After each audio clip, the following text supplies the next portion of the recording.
It's a lineage. It's bigger than just one person. It starts from the beginning, the first ancestor in our family who picked up an instrument, and it's been going for over 4 generations.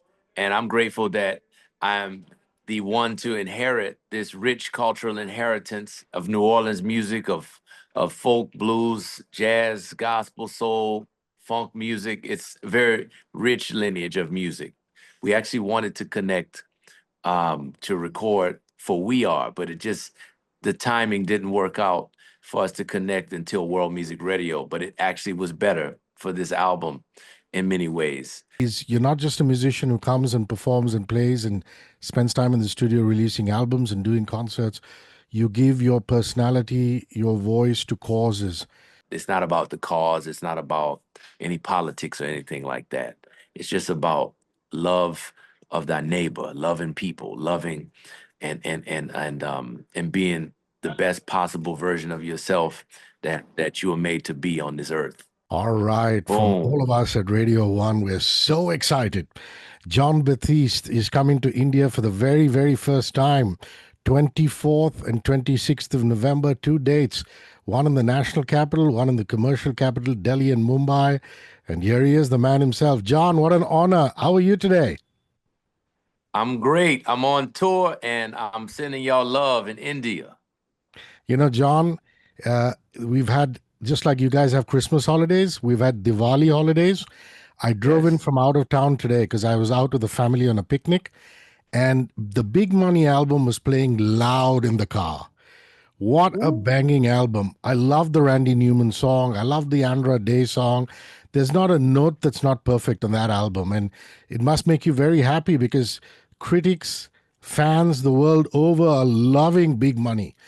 And it's your seventh album, but it sounds like you're reinventing yourself all the time. Yes, I love to continue to reinvent and evolve musically. I'm so glad to hear y'all rocking the album. I'm excited. Jon, your first ever performance in India, what inspired you to bring the Maestro series here, please? It's a beautiful, beautiful place to play, I'm sure, because I've been dreaming of it my entire life. I've been influenced a lot by Indian music and Indian musicians and had the pleasure of really feeling like this tour is the perfect entry to the country and to the people. Jon, Indian music has a tradition. It's handed down from generation to generation. Our tabla players, our sitar players, the great granddad hands it down to the granddad, and then the father, then the son. You're very Indian that way. I mean, you have a family legacy in music. How was it growing up in that wonderful house in New Orleans with all your ancestors, your mom, your granddad, your dad, all into music? Talk about that. It's a lineage. It's bigger than just one person. It starts from the beginning, the first ancestor in our family who picked up an instrument, and it's been going for over 4 generations. And I'm grateful that I'm the one to inherit this rich cultural inheritance of New Orleans music, of folk, blues, jazz, gospel, soul, funk music. It's a very rich lineage of music. And as someone who is very, very grateful for the lineage of creativity throughout human history, I love that India has such a rich cultural heritage and legacy. And I look forward to learning from that. Jon, it's going to be you sat at the piano and performing for us in India, but I believe the piano wasn't your first instrument. It was your mom who turned around and said, "You got to switch to the piano, Jon." Talk about that. Yes, I started playing drums as my first instrument. The drums were really the beginning of my musical journey because as a kid in a musical family, it's very easy to pick up a drum and start to make rhythm. It's very natural for a child to make rhythm. And that was my early start, self-taught, just with the family and with my cousins. We would start to switch on instruments and dabble on the keyboard and the bass and all these other instruments. I had experienced dabbling on them, but it wasn't until my mother decided when I was 11 years old that the piano should be my focus and enrolled me into music lessons, classical piano lessons. And I started to study the music and started to deconstruct the music. And by the time I was 14 years old, I started my first band. And, the development from that point was very quick. From 14 into 17, it was a very, very intensive 3-year period. And from there, I moved to New York at 17 years old, and the rest is history. Absolutely history. John, I want to talk about Stay Human, the band. I love the name. What a beautiful poetic name, Stay Human. And this is now, I think, a legendary band, because you had your regulars, you've had so many people, legends like Eddie Barbash, Joe Saylor, the great Wynton Marsalis, all of them come in and play for you. And Stay Human is obviously something which is very close to your heart. Yes, yes. Stay Human is the band name. When I moved to New York, I started a band, and we played in the subways and street corners of New York City, as well as playing in jazz clubs and concert halls. And we wanted to play everywhere. Anywhere there were people, we wanted to play and share the music. And Stay Human is this philosophy of all of us being connected. Everyone is connected. If you look at the human genome and you study the differences between people of different cultures and different races, we are 99.9% the same. We are more the same than we are different. And music is an allegory for our connectivity. And I love the ability to celebrate culture and diversity and the music of all different parts of the world as one, and also to see the differences and the spice of all of the different flavors, and really create a musical gumbo. In New Orleans, we have a dish called gumbo. If you've been to New Orleans, everyone eats gumbo and has their own recipe, and it includes all of the different spices that are native to New Orleans. And it has other things that you can add based upon your taste. And that's how I look at music. It's something that is meant to be brought together, and the connections of all of the music are something that will unify us as people. How beautiful, John. How beautiful. I want to go to a 2020 film album called Soul. Love it. I can pull it out anytime. I'm having a down day. It'll just bring me up. You collaborated with the Nine Inch Nails Boys, which is Trent Reznor, Atticus Ross, and you guys went big with Soul, an Academy Award for Best Original Score, Golden Globe Award for Best Original Score. I don't know if there's an award you didn't pick up in that particular year. Talk to me about that album. It's such a biggie. Oh, wow. It was a gift to be able to work on a film that is so profound. It was a film that was made for kids, but it's really for everyone. It's about the origin of the soul and where souls go in the next realm. And it's a powerful thing to combine the music. Nine Inch Nails is alternative rock and roll music, and it's very much a intense emotional current in the music that they make. And the music that I was making at this time is celestial, spiritual jazz and the expression of the soul in sound. And we wanted to combine those sounds to create a one of one score, because this film is it was such a unique endeavor to try to tell the story of the human soul, and to do it in Pixar's very, very iconic style of animation. It was inspiring to sit at the table and to really not only write the music, but to consult on that film and to be a part of that team. It's a many-year process, and I'm very grateful for that experience. John, I'm going to go to another one of my favorite albums. It's the 2021 release called We Are. I love the cover with you in that red cloak. Your styling and your fashion was on point, but the music was sublime too. A bit about that album, please. Oh, We Are is a phenomenal experience of listening for the audience that is privy to that album. It really is the journey of my life from New Orleans up until that point, which was in 2021, and it has the story of my musical journey and my life journey as one. So it's a time also when we were in America dealing with a very, very big moment of racial and cultural reckoning. And it speaks to my heritage in the Black American tradition. So my grandfather, who was an activist, is on the album. as well as my nephews and my high school marching band, which is a legacy marching band, very storied institution of a band, and the Gospel Soul Children, which is the choir for my grandfather's church. And my father is playing the bass on the album. And it's all of the community, Trombone Shorty and PJ Morton, New Orleans musicians who I grew up with.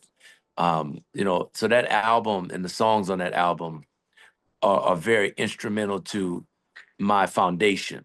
And it was very special to be rewarded with Album of the Year for that, because it was something that was so pure. And the intention of all my work is meant to really pay homage to those whose shoulders I stand on, and those who are coming that I have yet to meet, that I will never meet, the generations to come, those who we do our work to leave behind, and they will continue. I'm just grateful to always be able to create true, honest art and to serve the people and serve humanity through my work. You know, John, even though you're a solo artist, every time you've collaborated with somebody, you've proved to us that music is such a team thing. It's all about connection, soul to soul. When I listen to world music radios, the album, I mean, it's been 2 years and some since you released it, but you know what Lana Del Rey has done on that album, what Lil Wayne has done on that album. My God, it must be wonderful. Talk to me about Lana and Lil Wayne as artists and how wonderful it was being in the studio and hanging with them. Yes, we're friends. It started out as a hang, as the great musical moments of my life always start with a good hang, a good jam, some kind of very informal setting.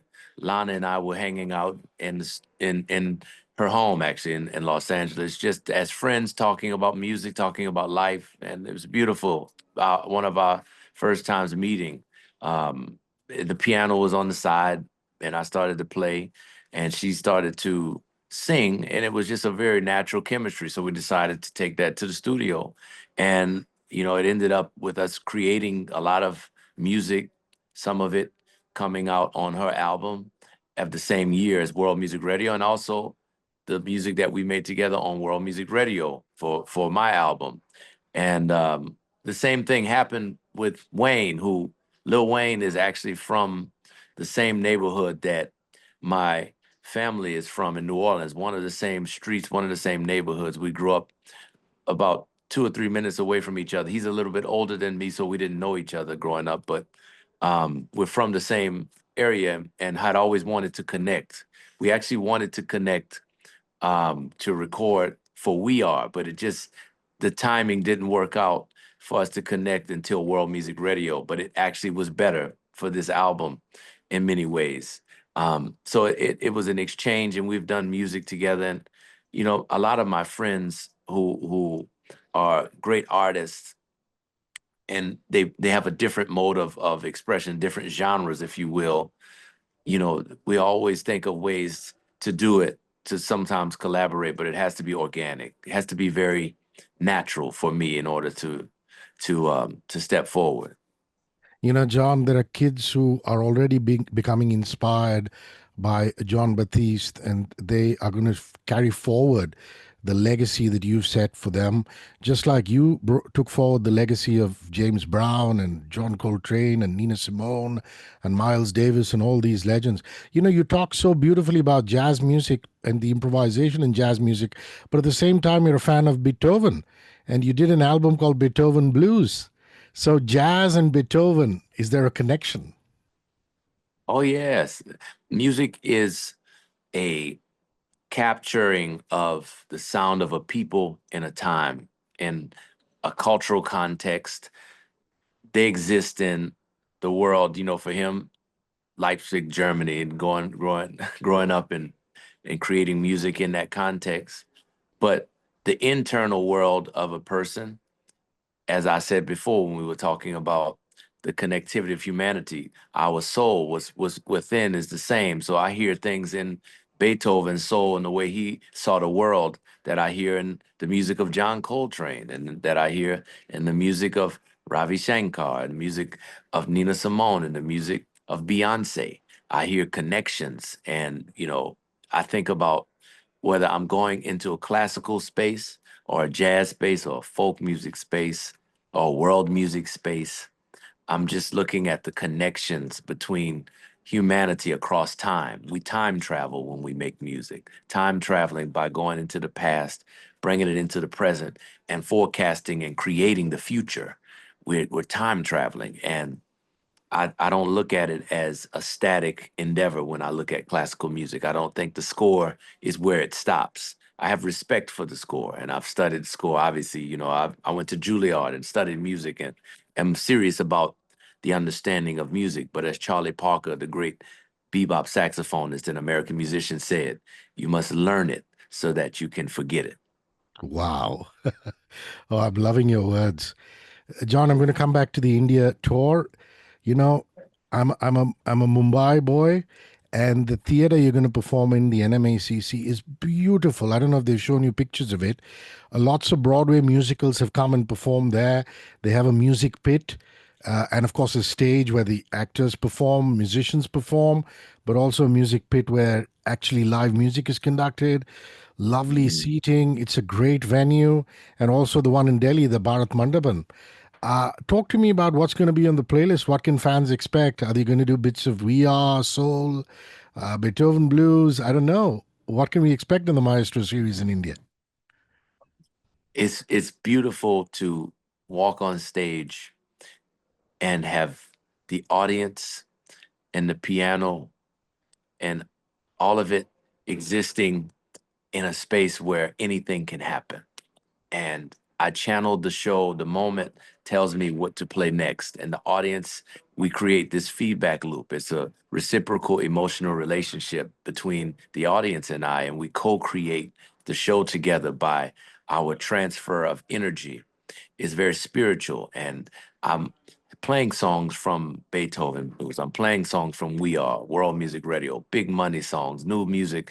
I'm playing music that I'm learning from my travels. When I go to a place, I often learn some of the language, some of the songs, and even try to learn the recipes. I like to cook. Some of the recipes I try to take away, and the flavors, the spices. So some of that will come across in the music of the performance. It is inevitable. I'm just really in the moment, and it is a collective prayer, a collective meditation. And these shows are very special in that way because it's as if we're sitting together in a very intimate space, like if it was my living room or my studio. And I'm able to go across my life story through music and also connect to others in their life in this point in their life. And even sometimes invite special guests to the shows, and they'll come and perform with me. And very spontaneously, we will create a moment together. So I really encourage everybody to come out and bring the family. It'll be a truly unique and very wide-ranging musical journey through the full range of our human emotion. Oh, that's lovely. Looks like you had lots of fun in your years on the Stephen Colbert show. And, look at the kind of people who you interacted with. I mean, Billy Joel, Will Smith, John Legend. You must have made lots of friends on that show. And it's unfortunate for your fans. You decided to move on, but while it lasted, it must have been great fun. I love it, man. I love Steven and I love the band and I love my family on the show. It's been such a gift. 7 years of doing the show together.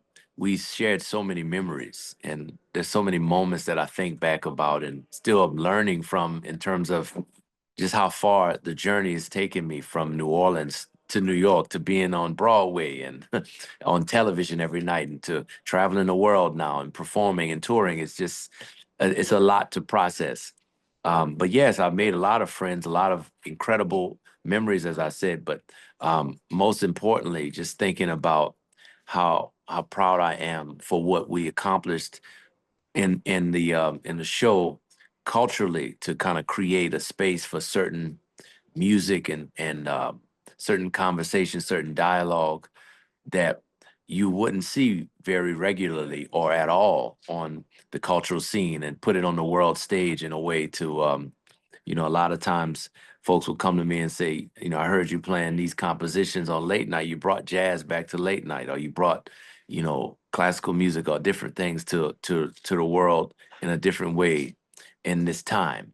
And also, Steven is someone who is very much an incredible leader and a visionary with the show to make it his own. So he really created a space where we could do a range of music and a range of expression that you wouldn't normally see.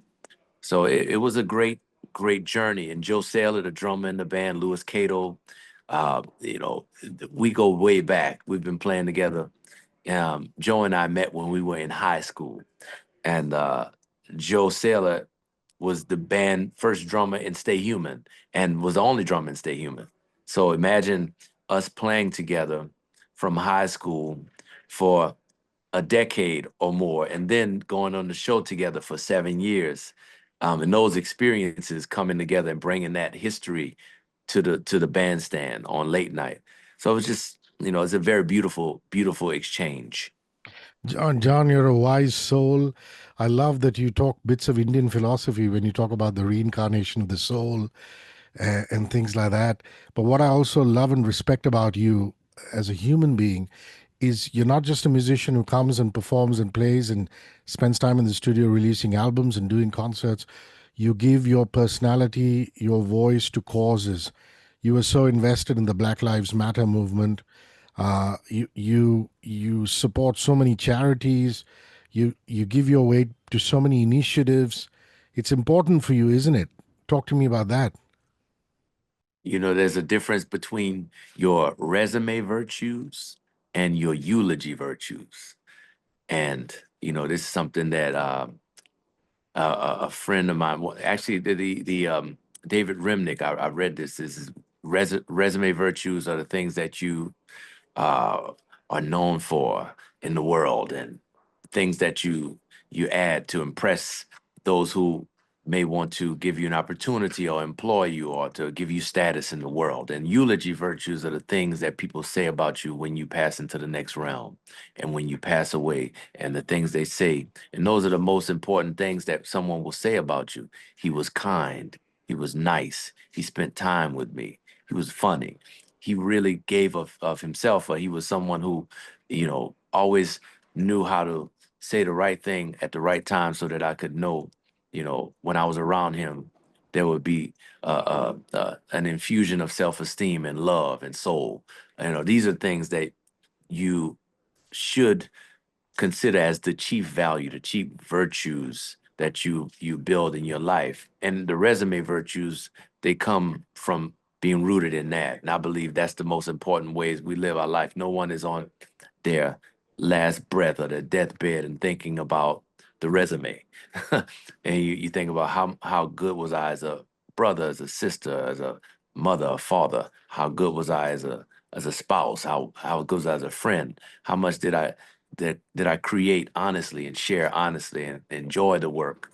So, and I believe all people deserve to have a life where they can have all their basic needs and go and reach their highest potential. So, I believe in causes, but I mostly believe in that. It's not about the cause. It's not about any politics or anything like that. It's just about love of thy neighbor, loving people, loving and being the best possible version of yourself that you were made to be on this earth. Wonderful. Your shows are about jazz music, blending your various forms, also storytelling. When you approach a new audience like the Indian audience, are you a little apprehensive or nervous about how they're going to react? Or do you feel it in your gut that the Indians are going to love me? I feel we are going to. Yeah, I enjoy being with people. I'm an artist of the people, and as we talk about with the band Stay Human, my band Stay Human, it was all about going to people in all parts of the world and really embracing our collective shared experience of life together. And I'm so excited to meet the Indian people, the public of India, and to be a part of this incredible culture for the nights that I perform, and to be there for a week. I will be in the country to really learn and to be a part of what is so special about the country. So I hope that I am embraced, but I'm excited just to be able to experience it for all of the things that it will do to enhance my life and my art. So thank you so much for the hospitality and for welcoming me. My last question is, what would you like to say to all your fans in Delhi and Mumbai, the two cities you're coming to with the Maestro series? Your message to them. What I always say, I love you even if I don't know you. And I see you Ah, on the other side. Yeah, that's right. I believe that that's the way that the world can be. We can create the world like that. And that's it. lovely. Jon Batiste, I can't tell you what a special conversation this has been. I mean, I've been thinking about it. I almost manifested it all these years of being your fan and listening to your music. And I can't wait to be in the front row when you're here in Mumbai to perform for us. God bless you. And I really appreciate your time. Thank you very, very much for this chat. Thank you so much. I'm so glad to chat with you, and I will see you very soon. Much love. Oh, yeah. Oh, beautiful. One world, your station.